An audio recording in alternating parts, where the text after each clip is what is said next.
patnubay at gabay ng magulang ang kailangan. Maaaring may masiselang tema, lengguwahe, karahasan, sexual, horror o droga na hindi angkop sa mga bata.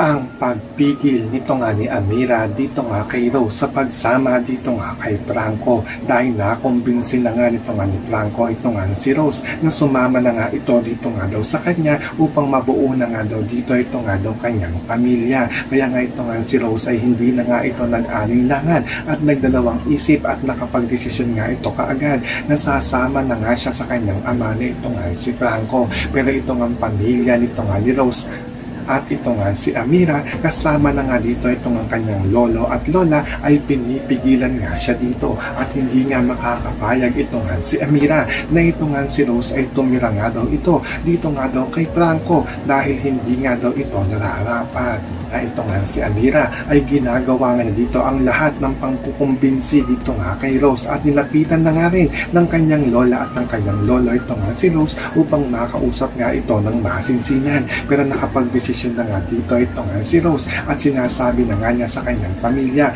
na sasama na nga daw siya dito nga sa kanyang ama na ito nga si Franco. So makakaabangan nga natin dito ang pagsama nito nga ni Rose dito nga kay Franco nga sila sa isang bubong. Yan ang ating mga pakakatutukan at pakakaabangan dito nga lang sa Makiling.